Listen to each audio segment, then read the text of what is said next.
to the year 2026 Q&R code, fans. This is your co-host and twin, redhead Quinn, and then my bestie for life, my twin, me, Riley, besties for life. No matter what. Not a lot of people can say that with such assuredness, but everything in the world would be backwards pre-life. Pre-life. Besties and post-life. post-death. Yeah. Okay, yes. I guess it is post-life. Do you die once anyway. or do you just keep Yeah. being... Is it just death? I guess you keep being dead. That really is the question, isn't it? That just made me think of the song, The Way That It Is, right? Why am I now tripping over The Way what I it's Are? called? Yes. No, The Way of the World by Noah Cyrus with Ella Langley. That I love the lyrics. Anyway, welcome to the new year. I had such, mixed reviews of 2025 because on a macro level in our country, the world, there's definitely strife, there's upset, there's stress, personal stress. Maybe it's just because I'm on a break right now that I'm feeling this way, but I don't know. We tend to be so positive and optimistic, but I'm like, it was a good year.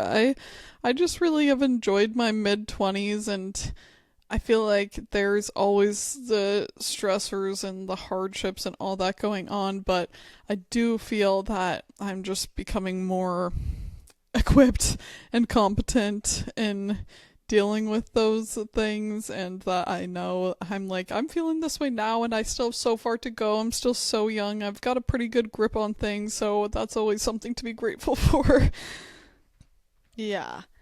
I think about that with our optimism and our sunshiny dispositions, that there is always the looming accusation of toxic positivity, but I think The you can looming be... accusation in the corner to strike anytime you About. might be happy. Suspiciously so. That's something we'll talk about some of our lessons learned this year, and definitely just a feeling I've had is working through that big P word, perception, and worry of being perceived, because I'm like, I just have to do my thing the best I can do my thing. I know that I'm someone that cares very much about other people and feels a lot of empathy and sympathy for people in horrible situations, in danger, any of the hard life situations, whether it's political, war, any of that, or you're healing trauma, or you have a hard relationship in your life, all that stuff I feel very much and deeply, and I also think it's something I am really proud of myself for, that I'm also able to tap into joy very frequently and return to a place of happiness and excitement, and I know that no one's free till we're all free, and that really matters. And back to what Riley and I said in a 2025 episode, that I also think we have an obligation to feel our joy and to take life in stride and be using joy as resistance. So I have felt like it's been a really great year in those senses too. There's been absolute devastation, and in some ways one of the best years of my life. And I just think that these are lessons that we will continue to learn and figure out in different ways, but I feel like I do know that I just don't want to make life more miserable than it has to be, whether it's for me or someone else. And when I get too caught up in feeling I think we're good at acknowledging those feelings, and when there's something happening, be like, oh my gosh, and present with that. But I just know that the right thing isn't perpetual misery, and if I'm always dwelling on like a life circumstance that I'm not even in, that doesn't feel right either. It's trying to find the in between of caring enough to like help with change, because that of course matters, and being grateful and present with your actual lived reality right around you. And that stuff luckily has just been such a fun year for us. I feel like with our animals, new additions, with several new friends, and also getting, I don't know, we just are fully in our adulthood stride, and there are a lot of great things about that. And one of them is definitely the opportunity to keep learning and trying new things whenever you want to. So we're always kind of talking about that because that's something we're so passionate about, but trying to focus down on some bigger lessons slash actual skills learned. Actual skills. I'm like, emotional intelligence is one thing, but I'm talking about real tangible skill here. But I am so excited about, I'm going to just lump my lesson together into being like in the kitchen, because I tried so many things this year and I'm proud of myself. Despite what my social media would lead you to believe, I've done many more Martha recipes. The hardest part of my journey with this cookbook is creating reels, you guys, and I am plugging through. But just having a project for myself that I've been working on, I have tried so many things that I probably like wouldn't have, at least for some time now. Things that it's like, it's not that it's necessarily that incredibly impressive, but I don't know if I would have set out to just bake a bundt cake, because I probably would have just done a different sort of cake.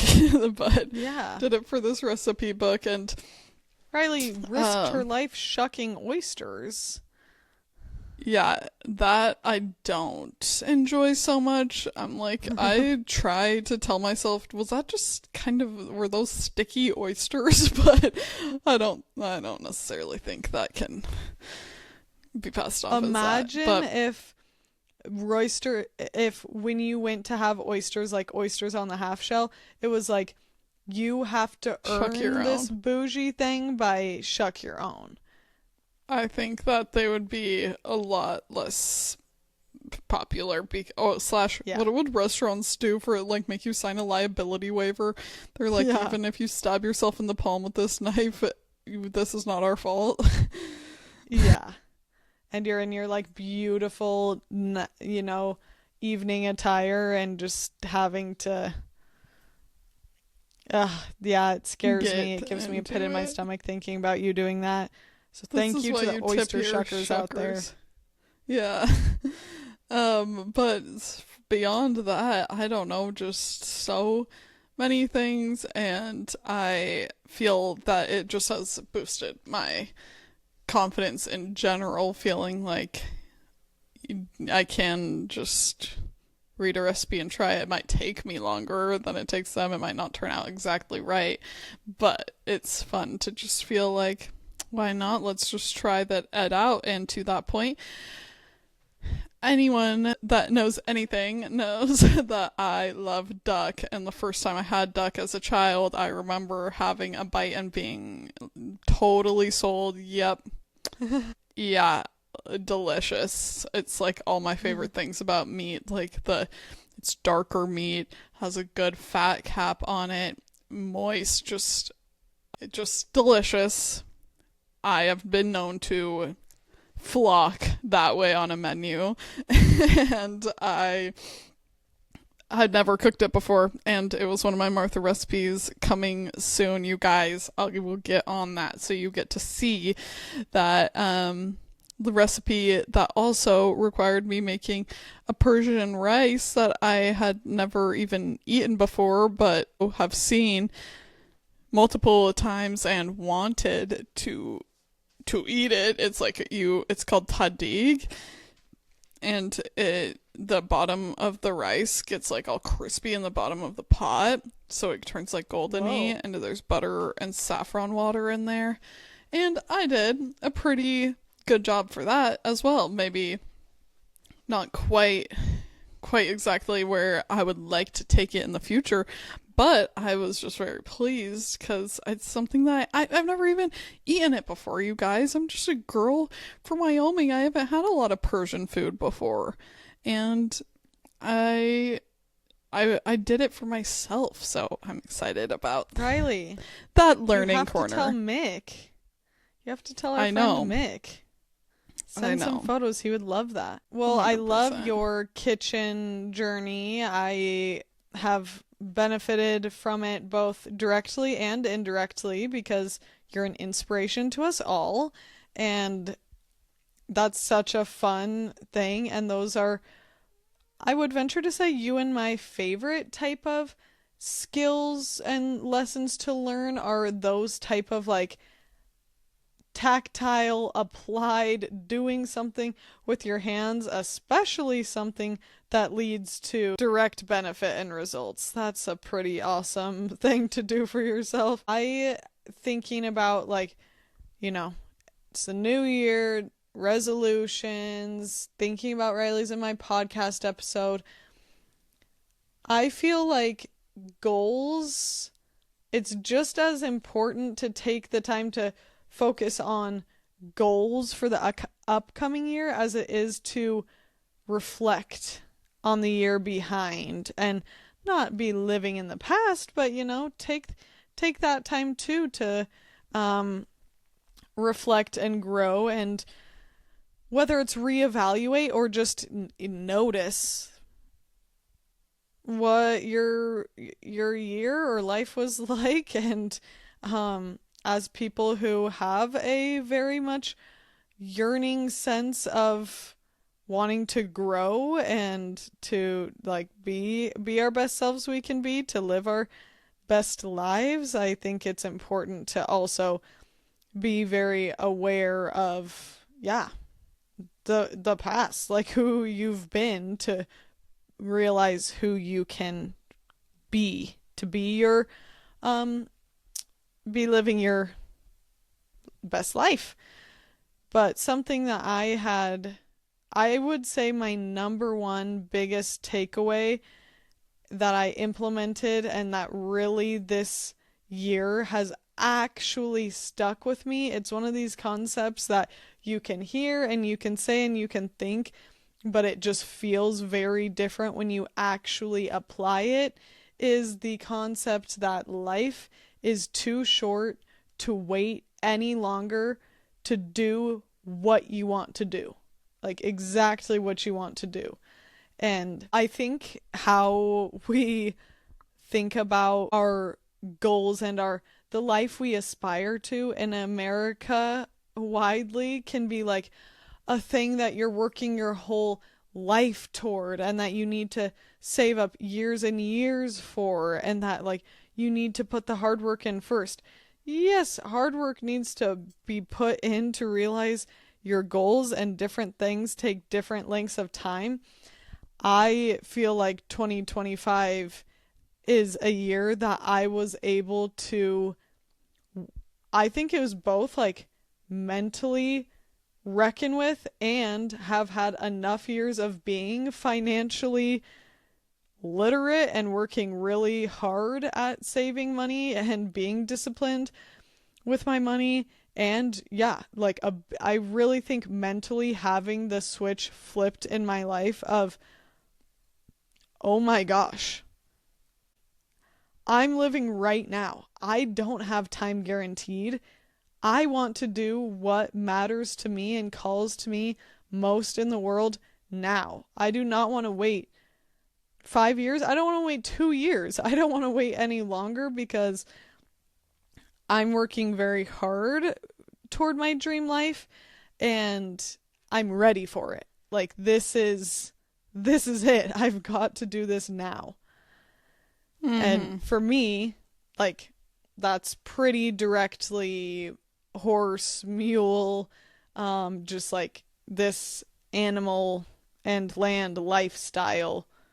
That's pretty much what it is like I am diving deep, being like, yeah, I am going to build out my herd and get out in the mountains and learn way more horsemanship, learn mulemanship, learn more, like even dog, just animal stewardship. That is the most important thing to me in my life.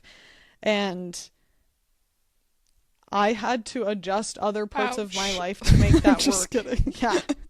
By far, no one else I can think of. I steward Am I one of you. the animals? I was gonna say. That's just how I think of my relationships in life. I'm the stewardess. Riley was my first pet. Yeah. But you obviously, Well, like, it takes intention.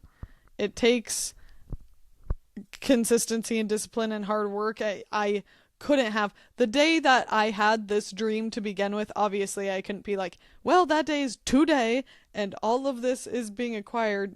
No, it is definitely things that there's a snowball effect, but the point is you get going on it right away. Yeah. Like what you can do right always then. take action. Yeah. Even if it's not like, well, what I want is whatever, like you said, say you're starting from square zero and you want a horse.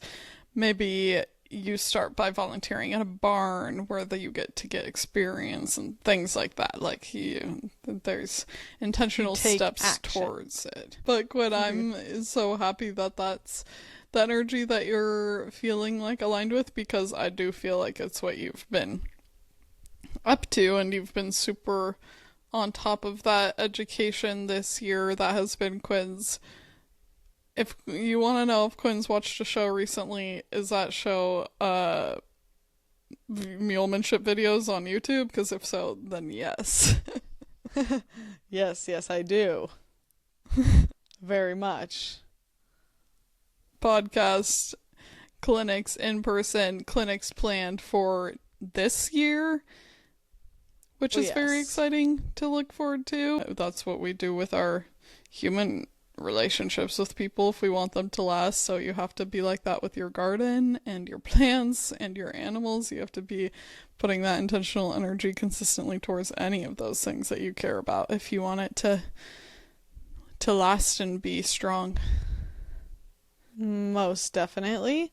You have to tend, you have to steward. We are good stewarders.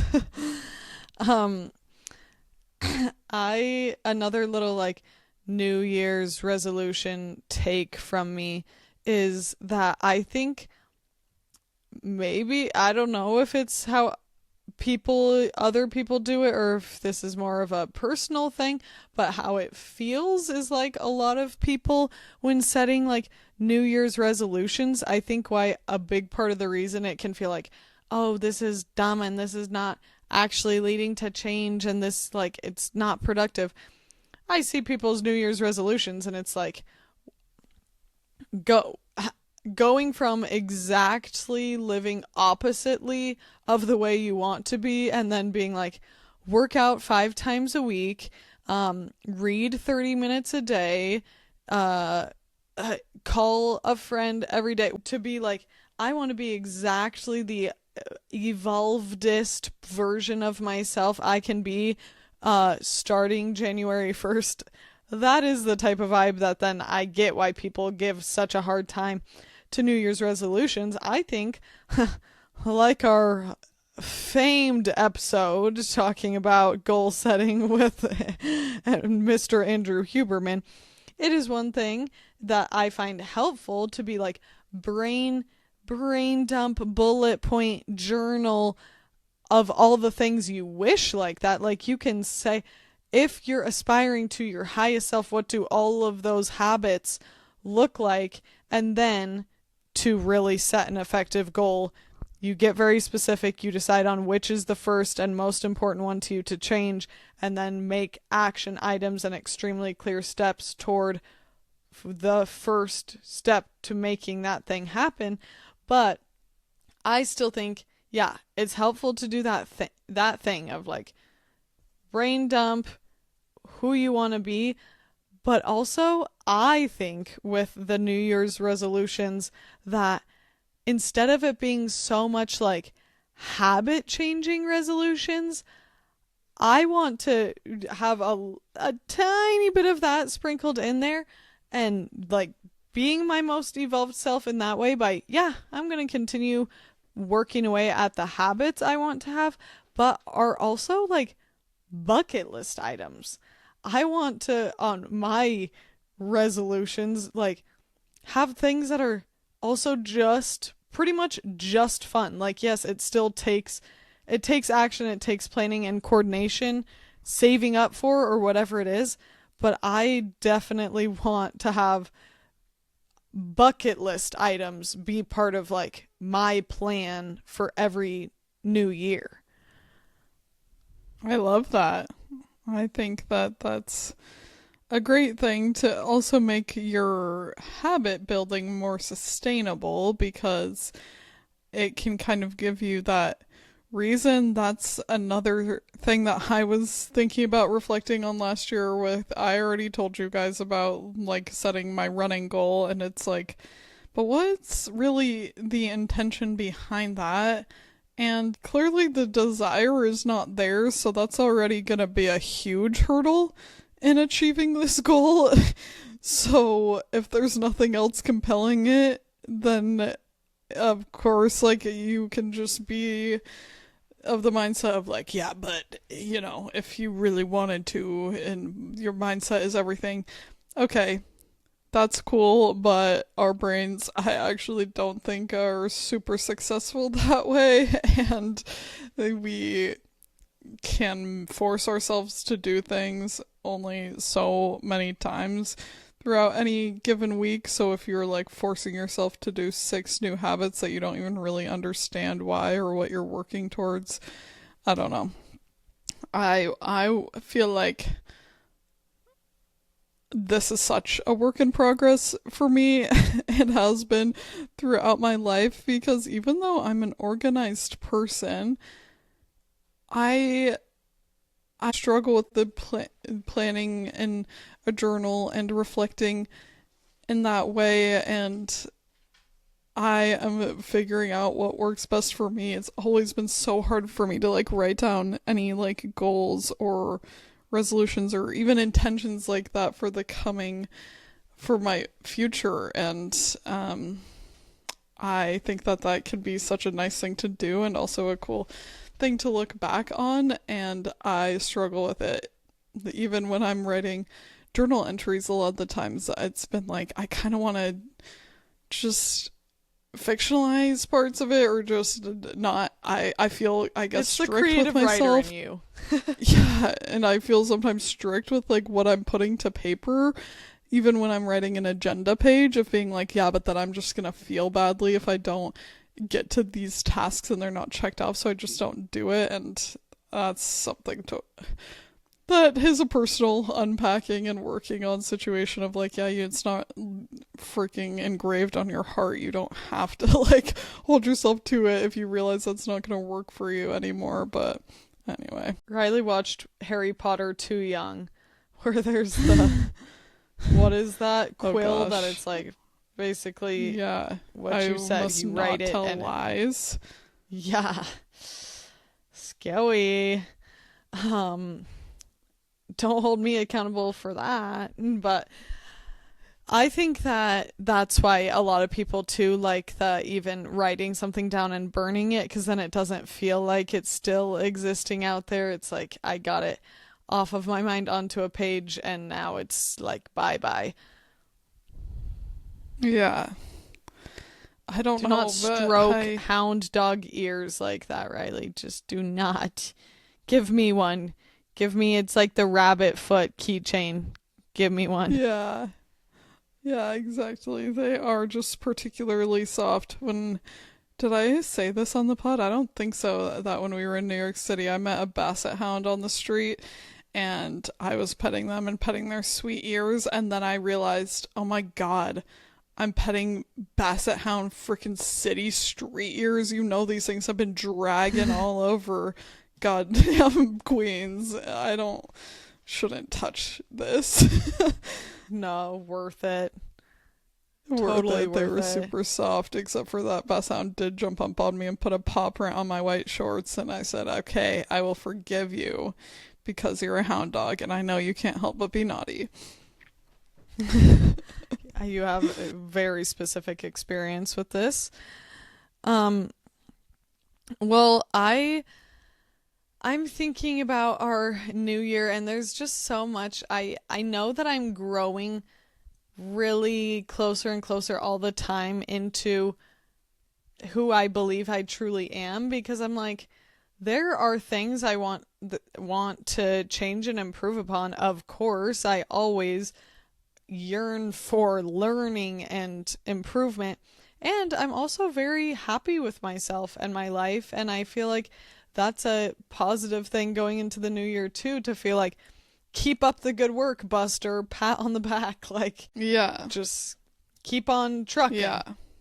I kind of have that energy too, and I think that there's a culmination of reasons, but I think part of it is like catching up because we're growing up and, you know, the frontal lobe there and all the other things, just your experiences growing up. And I feel like since we've always been mature and, you know, I was going to say sound. I don't know if we've entirely Mentally been sound. sound the whole way through, but like it has felt, I don't know, I just as a kid, of course, being a bit of a know-it-all, also felt like even though adults would be like, you think you know everything now, and then you're gonna realize, I'm like, yeah, and I see what they mean, but like I do think that I just kind of get it a little bit better than they got it at this point, and it must be hard for them to relate.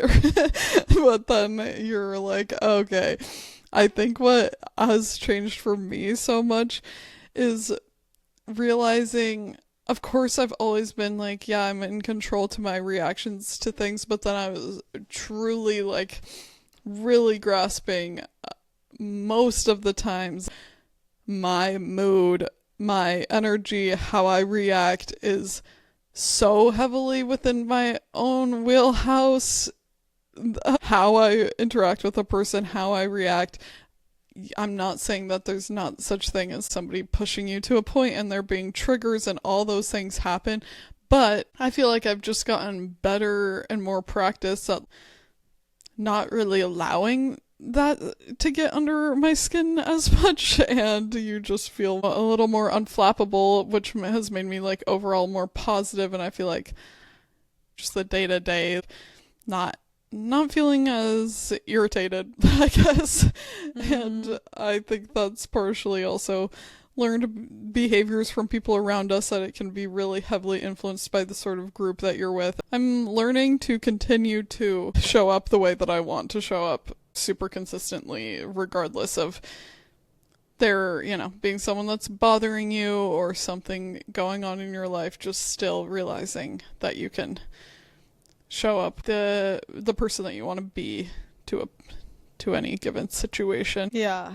That's a principle that Ty Evans, who we went to his mulemanship clinic, talks about, and I forget which wise horse person said it that he borrowed it from, but talking about extreme ownership, and that's something that we've been practicing very much and very intentionally with the equine when we're with them, around them, training them. Like a lot of people I hear kind of refer to, it's like, oh, my damn horse won't do this and always does this, instead of being like, I notice this behavior and I'm gonna think about what I might have to do with this. And that I really feel that my horses are my greatest teacher, and I am learning so much from how I'm learning to be around them is positively affecting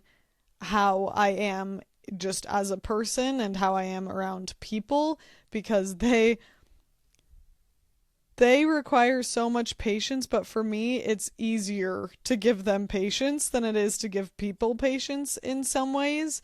And I'm definitely taking that, like, trying to implement that extreme ownership in my life with relationships with people and being like, yeah, I do dictate most of my experience. And then there are some things that are done to you and that you have to, you know, be resilient in different ways. And some of that is like, turns into boundary setting and saying yes, saying no, etc. But definitely looking inward, it's something I feel like what you're talking about as a kid, thinking you maybe feeling like you knew more than you actually did. I am realizing just as I continue to age, like how much deeper and how much like more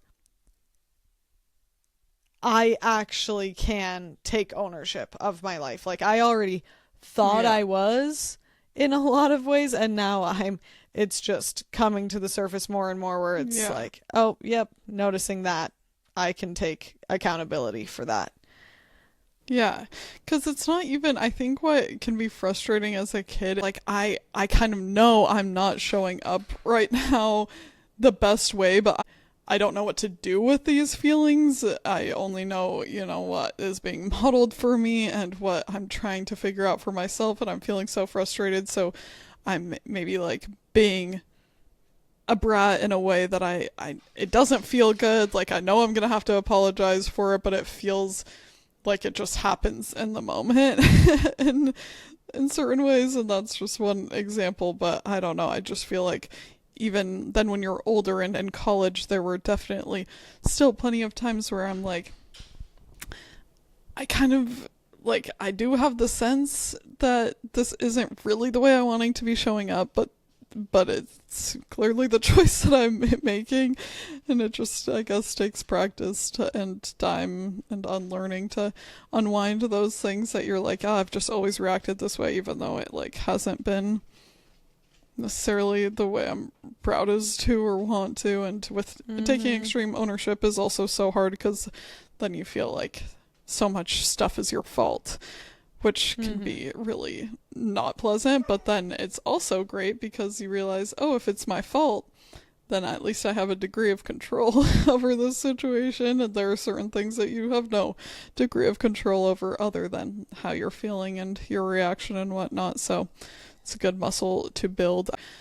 I also wanted to share something that I am looking forward to learning. I have no idea exactly where it will take me, but your girl is going back to college, people.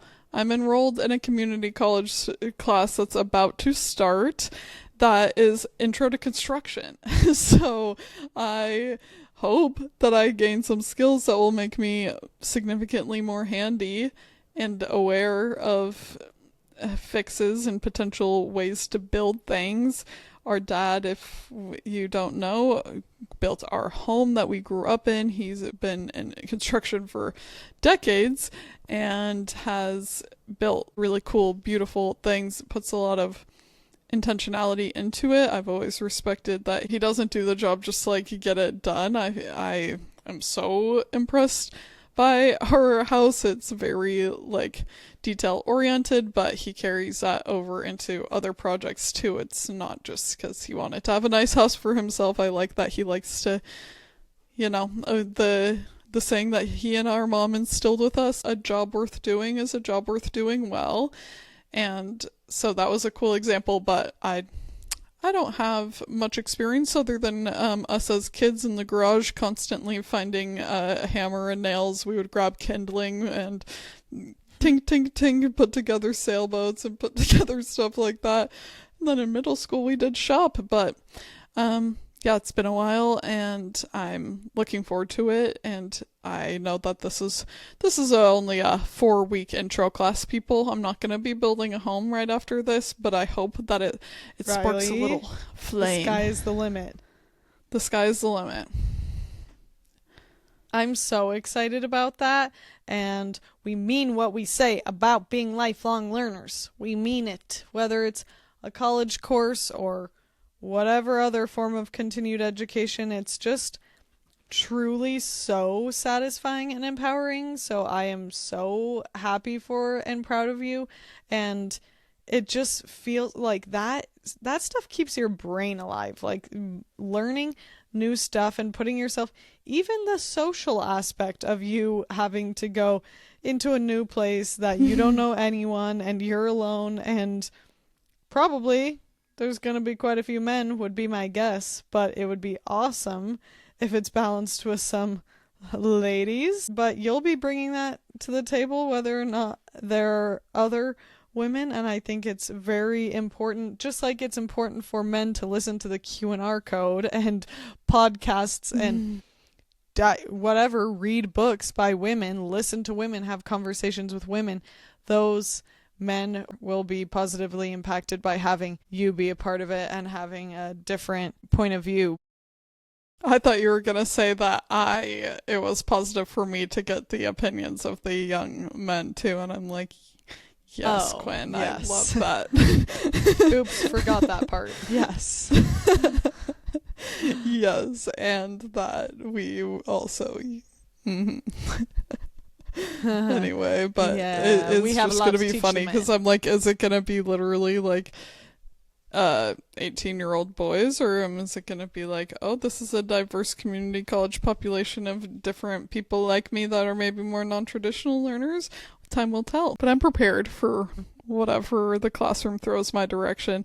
I'm like, you may be able to beat me, but you cannot beat my schooling performance.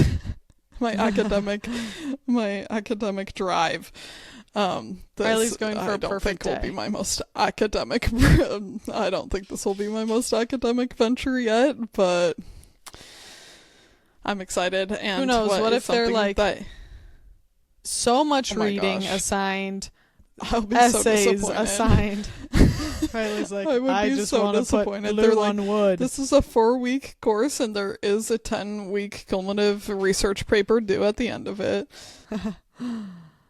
I'm so excited for you too, right? That's going to be super cool. And sawdust is woman glitter. Yeah. I did see someone I was hanging out with the other day was wearing a shirt that said sawdust is man glitter.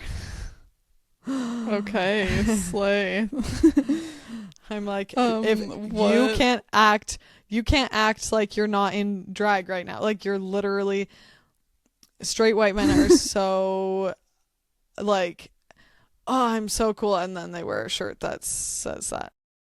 Yeah, also, I didn't know that glitter was gender specific, but I'm always learning. Yeah. Okay, what's something that you're looking forward to learning or focusing on? Oh my gosh. Obviously, all sorts of muley, horsey things, and that's probably my truest... reply, but you're trying to think of something original. Exactly. Quinn has some tunnel vision, but in a good way. That's going to be so motivating, and I do feel like something that you could add on that maybe you're just thinking of under that umbrella is like learning a lot more about backcountry navigations and those experiences, because I know that that's something you've been talking about with me a lot that is to do with your equine, but also requires a lot of like other skill sets that not necessarily just horsemanship would focus on.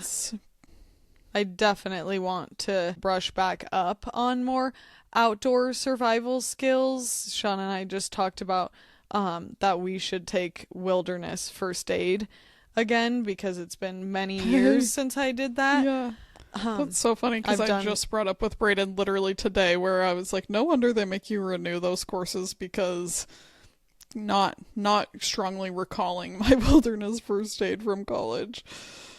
Well, that was also a class where I remember we were in our first year of college and so tired and learning to adapt to college. And I felt so embarrassed and literally like I was such a young kid, but I was like actually falling asleep in class and trying so hard to keep my eyes open, but was like nodding off. So that was embarrassing and also definitely not helpful in the overall recall of. But I did pass with flying colors because I did actually study and try to learn it. So some stuff might come in, but like I know obviously that a tourniquet is not the first thing you want to go for, but if it came to something like that, I would be like, "Damn, yeah, I really wish I had brushed up on this knowledge again because to make See, this decision that's myself is not cool at yeah. all." I think if you had to make a tourniquet, you 100% would be able to, but I'm of course hoping to avoid those sorts of accidents. Accidents happen, but I think what I learned in that course was best course of action to really try to avoid any of this, because for anything serious, they're basically like, yeah, if you're just certified in wilderness and remote first aid, the best advice is to, as quickly as possible, get them out of there and get actual help. Yeah, I'm like, okay, perfect. I did you see about the person who got stuck in quicksand? I think it was in Utah, or I Someone was think it was just telling me Utah that about this this. just happened, that a hiker got stuck in quicksand. That was the very scary type that you look at it, you don't think that's what it is. You step, you quickly realize, oh, it's like concrete. I will not be leaving here. And he had a device. I don't know what it is, but he had a device to contact emergency services in the backcountry, like without service, and was able to ping that and get rescued. And that was another great reminder of like, yeah, the technology we do have that can be life saving like that might be a worthwhile investment. So I'll just be But looking more yeah, into like equipping myself and my herd as well as we can for like, safety. yeah. Make sure Ghost also has a quicksand button. Yeah, that he with his very dexterous fingers. One delusional moment when you said device, thought you were going to say something about like he happened to be prepped with a specific quicksand device, and I was trying to figure out what would be helpful in that situation. Are we talking about like an avalanche snowbag sort of situation? I don't know what I thought, but emergency service is probably the most broad application. Yeah, I don't know a thing about how to get yourself out of quicksand. Remember they said like growing up, like you put a stick vertically in it, but it's like, how if you're caught in quicksand can you do that? But I hope Just hope that one's that in just reach. yeah, I don't know. Or I just don't know, carry one. but That's the thing. sometimes, oh my gosh, there have been times in the snow where if you are stuck in like powder deep Yeah. snow that you feel like, oh my gosh, I'm never gonna be able to get up and I'm exhausted and I'm trying to get out of this. Like, ugh, horrible feelings, horrible feelings. But let's counteract that by saying, largely, that is not my experience of the outdoors. It's almost always a beautiful, special time. And when something goes wrong, often we can again have extreme ownership and know that we probably could have avoided it. There are certainly things you can't avoid, but when I think about, I don't know, suffering like that I faced on the Teton Crest Trail, I'm like, if it weren't for my folly of brain, I probably should have realized that I had dead hiking boots and that that's something you need to update, and you can't just like hike countless miles in the same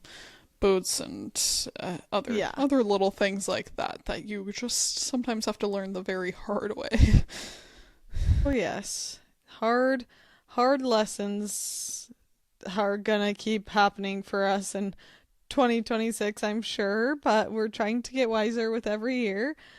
I think we'll leave you with that all, and we hope that you take just the intentional time, whatever it is, a little, even if it's seriously, if all you can commit to it is 5 minutes of sitting down, not on your phone, and whether it's with a journal in your hand or just being in the bathtub and like meditating on it for a minute, to just give yourself a little bit of time to be present with 2025, 2026.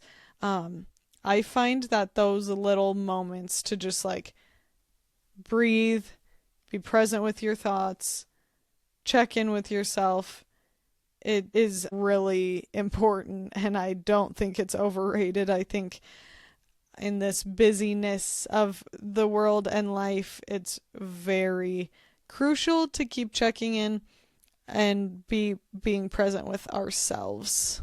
Mm-hmm. Truly happy new year. We want so much prosperity for all of you, and thank you for opening the year on a positive note with us, and I hope that you can think of something that you've learned this year or gotten more invested in that you can feel proud of, and you should, because it's pretty awesome when you commit yourself to learning something new or strengthening a skill. It's important stuff to do. And thank you so much for listening to the Q&R code with my favorite person, Quinn, the only person that I would want to start this podcasting year with. And you are my favorite little buddy. Thanks for doing this show with me another year. Starting another year. Now we've done it in 3 different years, right? That's pretty crazy. I guess. Pretty We're wild. awesome. I love you. Proud of you. I love you too. And we will talk to you next Tuesday. Catch you Tuesday. Bye. Bye.